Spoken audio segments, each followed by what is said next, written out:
जिसे लोग पागल फकीर समझते थे, वह देश का सबसे बड़ा गुमनाम हीरो निकला।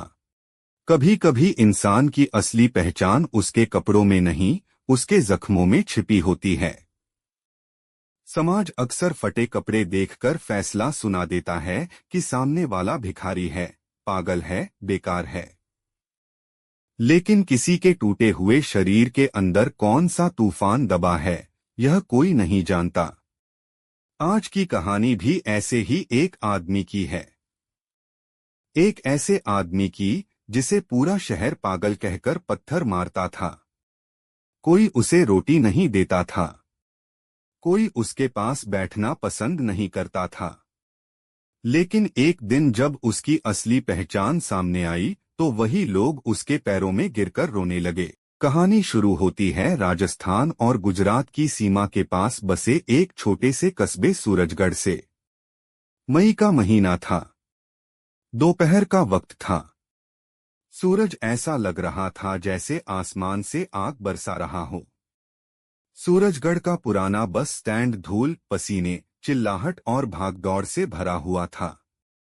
बसों के हॉर्न बज रहे थे। चाय वाले चिल्ला रहे थे। कोई पानी बेच रहा था, कोई समोसे। लोग अपने अपने काम में जल्दी में थे। इसी बस स्टैंड के कोने में, टूटे हुए पानी के नल के पास, एक आदमी बैठा था। उसकी उम्र लगभग 50 के आसपास लगती थी। बाल उलझे हुए थे। दाढ़ी धूल से भरी हुई थी। शरीर पर फटी हुई जैकेट थी, जो कभी शायद सेना जैसी लगती होगी, लेकिन अब बस कपड़े का ढेर रह गई थी। लोग उसे नाम से नहीं जानते थे। पूरा कस्बा उसे सिर्फ एक नाम से पुकारता था, पागल फौजी। क्योंकि वह कभी कभी अचानक खड़ा होकर सलाम मारने लगता था। कभी हवा में देखकर कहता, पोस्ट नंबर 7 सुरक्षित है, सर। कभी जमीन पर कान लगाकर कहता, दुश्मन की हलचल सुनाई दे रही है। लोग हंसते थे। बच्चे उसका मजाक उड़ाते थे। दुकानदार उसे भगाते थे। बस स्टैंड के सामने भंवरलाल हलवाई की बड़ी दुकान थी। उसकी कचौड़ी पूरे सूरजगढ़ में मशहूर थी। दुकान पर हमेशा भीड़ रहती थी। भंवरलाल बहुत घमंडी आदमी था। उसे लगता था कि उसकी दुकान के सामने अगर कोई गरीब या गंदा आदमी दिख जाए, तो उसकी इज्जत खराब हो जाएगी। उस दिन पागल फौजी बहुत भूखा था। सुबह से उसने कुछ नहीं खाया था। वह हलवाई की दुकान की तरफ देख रहा था। कढ़ाई में गरम तेल में कचौड़ियां तैर रही थीं। खुशबू हवा में फैल रही थी। उसने हाथ नहीं फैलाया, भीख नहीं मांगी, बस चुपचाप देखता रहा। तभी दुकान से एक ग्राहक ने आधी कचौड़ी फेंक दी। वह कचौड़ी सड़क पर गिरी। पागल फौजी धीरे धीरे उठकर उस तरफ बढ़ा। जैसे ही उसने कचौड़ी उठाने के लिए हाथ बढ़ाया, भंवरलाल गुस्से में चिल्लाया, ओए पागल, हट यहां से, मेरी दुकान के सामने गंदगी फैलाता है। पागल फौजी ने उसकी तरफ देखा, फिर धीरे से बोला, भोजन बर्बाद नहीं करना चाहिए। राशन सीमित है। यह सुनकर आसपास खड़े लड़के हंसने लगे। एक लड़का बोला, देखो भाई, फिर शुरू हो गया इसका फौजी ड्रामा। भंवरलाल दुकान से बाहर आया। उसके हाथ में गंदा पानी भरी बाल्टी थी। उसने बिना सोचे वह पानी पागल फौजी पर फेंक दिया। पूरा शरीर भीग गया। कपड़ों से बदबू उठने लगी। भीड़ हंसने लगी। लेकिन पागल फौजी ने गुस्सा नहीं किया। उसने धीरे से अपना सीना सीधा किया, हाथ माथे पर ले गया और बोला, जय हिंद। नागरिक को कष्ट हुआ हो तो क्षमा। भीड़ फिर हंस पड़ी। तभी एक बच्चा दौड़ता हुआ आया। उसके हाथ में छोटा सा कागज का तिरंगा था। हवा तेज चली और तिरंगा उसके हाथ से छूट गया। वह उड़ता हुआ सड़क के बीच गंदे नाले की तरफ जाने लगा। किसी ने ध्यान नहीं दिया। लेकिन पागल फौजी की नजर उस पर पड़ गई। उसके चेहरे का रंग बदल गया। उसकी आंखों में अचानक बिजली चमकी। जो आदमी अभी तक लड़खड़ा कर चल रहा था, वह अचानक पूरी ताकत से दौड़ा। लोग चौंक गए। वह नाले के पास कूदा। उसका पैर फिसला। घुटना पत्थर से टकराया। खून निकल आया। लेकिन उसने तिरंगे को कीचड़ में गिरने से पहले पकड़ लिया। उसने तिरंगे को अपने सीने से लगाया। आंखें बंद कर लीं। धीरे से बोला, झंडा नीचे नहीं जाना चाहिए। कुछ पल के लिए पूरा बस स्टैंड शांत हो गया। लेकिन भंवरलाल ने फिर ताना मारा, अरे वाह, पागल देशभक्त बन गया। लोग फिर हंसने लगे। उसी वक्त दूर से सायरन की आवाज आई। पुलिस की गाड़ियां बस स्टैंड में घुसने लगीं। हवलदार लोगों को हटाने लगे। रास्ता खाली करो, मंत्री जी का काफिला आने वाला है। लेकिन यह कोई आम मंत्री नहीं थे। उस दिन सूरजगढ़ से होकर देश के रक्षा मंत्री और सेना के बड़े अधिकारी सीमा दौरे पर जा रहे थे। उनके साथ एक बुजुर्ग रिटायर्ड जनरल भी थे, जनरल अरविंद राठौड़। जनरल अरविंद राठौड़ का नाम सेना में बहुत इज्जत से लिया जाता था। वह कारगिल और कई गुप्त मिशनों के हीरो रह चुके थे। पुलिस इंस्पेक्टर चौहान बहुत घबराया हुआ था। वह बार बार चिल्ला रहा था, कोई भी सड़क पर नहीं दिखना चाहिए। तभी उसकी नजर पागल फौजी पर पड़ी। यह गंदा आदमी यहाँ क्या कर रहा है? हटाओ इसे। दो हवलदार दौड़कर उसके पास गए। चल उठ साहब, लोग आ रहे हैं। पागल फौजी ने सड़क की तरफ देखा। उसकी सांसें तेज हो गईं। कमांड आ रही है, रिपोर्ट देनी है। हवलदार ने उसका हाथ पकड़कर खींचा, रिपोर्ट देगा तू, चल पीछे। पागल फौजी ने हाथ छुड़ाया। मैं पोस्ट नहीं छोड़ सकता। हवलदार को गुस्सा आ गया। उसने डंडा उठाया और उसके कंधे पर मार दिया। पागल फौजी गिर पड़ा। तभी काफिला बस स्टैंड के पास पहुंच गया। सबसे आगे पुलिस जीप, उसके पीछे कमांडो गाड़ी, फिर काली बुलेट प्रूफ कार। कार के आगे छोटा तिरंगा लगा था। जैसे ही पागल फौजी ने तिरंगा देखा, उसके शरीर में जैसे जान लौट आई। वह अचानक उठा, भीड़ को चीरता हुआ सड़क के बीच पहुंच गया। कमांडो तुरंत चौकन्ने हो गए। बंदूकें उसकी तरफ तन गईं। इंस्पेक्टर चौहान घबरा गया। हटाओ इसे, गोली चल जाएगी। लेकिन पागल फौजी ने किसी को नहीं देखा। उसने अपने नंगे पैर मिलाए, सीना तान लिया, दाहिना हाथ माथे पर गया। उसने इतना परफेक्ट सलाम मारा कि वहां खड़े असली जवान भी हैरान रह गए। फिर वह पूरी ताकत से चिल्लाया, जय हिंद सर, ऑपरेशन सूरजकवच, सिपाही Arjun Pratap reporting sir. Car के अंदर बैठे जनरल अरविंद राठौड़ का चेहरा सफेद पड़ गया। उनके हाथ से चश्मा गिर गया। क्या कहा उसने? उन्होंने तुरंत दरवाजा खोला और बाहर उतर पड़े।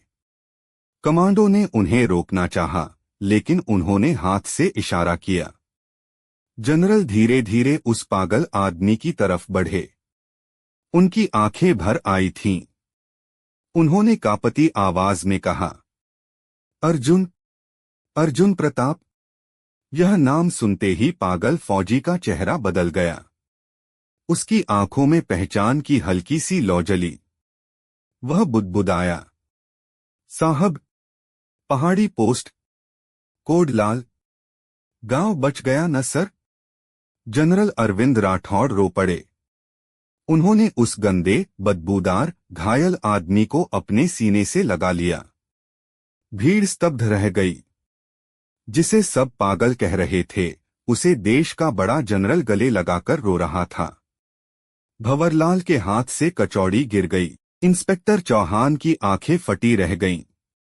जनरल ने अर्जुन को सीने से लगाए हुए कहा, तू जिंदा है मेरे शेर। हमने सोचा था तू शहीद हो गया। भीड़ में खुसर-पुसर शुरू हो गई। यह कौन है? क्या सच में फौजी है? इतने बड़े जनरल इसे क्यों पहचानते हैं? जनरल ने धीरे से अर्जुन को संभाला और भीड़ की तरफ मुड़े। उनकी आवाज भारी थी, लेकिन उसमें तूफान था। तुम लोग इसे पागल कहते हो? सब चुप। जनरल ने अर्जुन की फटी जैकेट हटाई।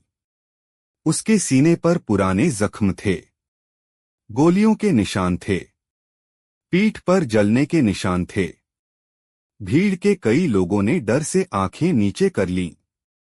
जनरल बोले, यह निशान भीख मांगने के नहीं हैं, यह निशान देश बचाने के हैं।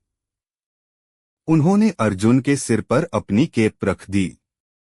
इसका नाम अर्जुन प्रताप सिंह है, भारतीय सेना का सबसे बहादुर कमांडो।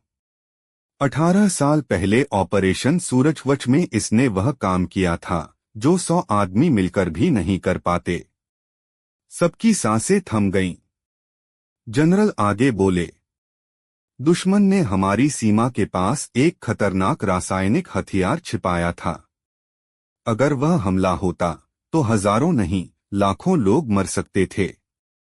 अर्जुन उस टीम का हिस्सा था जिसे वह हथियार नष्ट करना था। अर्जुन चुप खड़ा था। उसकी आंखें कहीं दूर देख रही थीं। जनरल बोले, मिशन सफल हुआ, हथियार नष्ट हो गया, लेकिन वापसी में हमारी टीम घिर गई। अर्जुन ने अपने साथियों को निकलने का मौका दिया और खुद पीछे रुक गया। जनरल का गला भर आया। हमें लगा वह धमाके में मारा गया। हमने उसे शहीद मान लिया। उसके घरवालों को तिरंगे में लिपटा खाली ताबूत भेजा गया। उसकी मां रो रो कर अंधी हो गई। उसकी पत्नी ने जीवन भर उसकी तस्वीर के आगे दिया जलाया। भीड़ में सन्नाटा फैल गया। लेकिन सच यह था कि दुश्मन ने उसे कैद कर लिया था। सालों तक उसे यातना दी गई। उससे देश के राज पूछे गए। उसे भूखा रखा गया, मारा गया, बिजली के झटके दिए गए, लेकिन उसने एक शब्द नहीं बोला। जनरल की आंखों से आंसू बह रहे थे। दुश्मन उसका शरीर तोड़ पाया, उसका दिमाग हिला पाया, लेकिन उसकी आत्मा नहीं तोड़ पाया। वह अपना नाम भूल गया, अपना घर भूल गया, पर तिरंगा नहीं भूला। भंवरलाल वहीं घुटनों पर बैठ गया। उसके हाथ कांप रहे थे। हे भगवान, मैंने इस पर गंदा पानी फेंका। वह रोते हुए अर्जुन के पैरों की तरफ बढ़ा। मुझे माफ कर दो साहब, मैं पापी हूं। अर्जुन ने उसे देखा। उसकी आंखों में गुस्सा नहीं था। उसने बस इतना कहा, भोजन मत फेंकना, जवान भूखे रह जाते हैं। यह सुनकर भंवरलाल फूट फूट कर रो पड़ा। तभी अर्जुन की जेब से वही छोटा कागज का तिरंगा नीचे गिरा। अर्जुन झट से झुका, लेकिन उसका शरीर लड़खड़ा गया। जनरल ने उसे संभाला। अर्जुन ने तिरंगा उठाकर जनरल को दिया। सर, झंडा सुरक्षित। जनरल ने वह गंदा कागज का तिरंगा लिया, उसे चूमा, माथे से लगाया और अपनी वर्दी की जेब में रख लिया। फिर उन्होंने आदेश दिया, मेडिकल टीम, तुरंत। कमांडो दौड़ पड़े। अर्जुन को स्ट्रेचर पर लिटाया गया। लेकिन जनरल बोले, नहीं, यह मेरे साथ मेरी गाड़ी में जाएगा। जब अर्जुन को गाड़ी में बैठाया जा रहा था, पूरा बस स्टैंड खड़ा हो गया। कोई आदेश नहीं था। फिर भी सबके हाथ अपने आप सलाम में उठ गए। भंवरलाल, जिसने उसे गंदा पानी मारा था, सबसे आगे खड़ा था। उसके आंसू रुक नहीं रहे थे। बच्चे, दुकानदार, पुलिस वाले, यात्री सब एक साथ चिल्लाए, भारत माता की जय, वंदे मातरम। अर्जुन प्रताप अमर रहें। गाड़ी धीरे धीरे आगे बढ़ी। अर्जुन खिड़की से बाहर देख रहा था। उसकी आंखों में पहली बार शांति थी, जैसे इतने साल बाद उसे यकीन हुआ हो कि उसकी ड्यूटी खत्म हो गई है। 6 महीने बाद खबर आई कि अर्जुन प्रताप सिंह का इलाज आर्मी हॉस्पिटल में हुआ। धीरे धीरे उसकी याददाश्त लौटने लगी। उसकी बूढ़ी माँ को जब बताया गया कि उसका बेटा जिंदा है तो वह पहले विश्वास ही नहीं कर पाई। जब अर्जुन ने उसके पैर छुए तो माँ ने कांपते हाथों से उसका चेहरा छुआ और रोते हुए कहा, मेरा बेटा लौट आया। उसकी पत्नी, जो 18 साल तक विधवा की तरह जीती रही, अर्जुन को देखकर बेहोश हो गई। जब होश आया तो बस इतना बोली, तुम देर से आए, लेकिन आए तो सही। सरकार ने अर्जुन प्रताप को वीरता सम्मान से सम्मानित किया, लेकिन अर्जुन ने मंच पर सिर्फ एक बात कही, सम्मान मुझे नहीं, उन सबको दीजिए जो लौटकर घर नहीं आ पाए। सूरजगढ़ बस स्टैंड अब बदल चुका था। जहां कभी लोग पागल फौजी को भगाते थे, वहां अब उसकी मूर्ति लगी थी। मूर्ति के नीचे लिखा था, कपड़ों से नहीं, कर्मों से पहचानो। भंवरलाल ने अपनी दुकान के बाहर एक बोर्ड लगवाया, यहाँ किसी भूखे को मुफ्त भोजन मिलेगा। हर 15 अगस्त और 26 जनवरी को पूरा कस्बा उसी बस स्टैंड पर इकट्ठा होता। बच्चे फूल चढ़ाते, लोग सलाम करते और बुजुर्ग अपने बच्चों से कहते, बेटा कभी किसी गरीब का मजाक मत उड़ाना, क्या पता वह कौन सा अर्जुन हो। दोस्तों, यह कहानी हमें यही सिखाती है कि किसी इंसान की हालत देखकर उसकी कीमत मत लगाइए। फटे कपड़े, टूटा शरीर और बिखरे बाल किसी की औकात नहीं बताते। कई बार सबसे बड़े हीरो भीड़ में सबसे चुपचाप खड़े होते हैं। इसलिए अगली बार सड़क पर कोई लाचार, बूढ़ा, घायल या पागल जैसा इंसान दिखे तो उसे दुत्कारने से पहले एक बार सोचिएगा। शायद वह भी किसी अर्जुन प्रताप जैसा गुमनाम योद्धा हो। जय हिंद।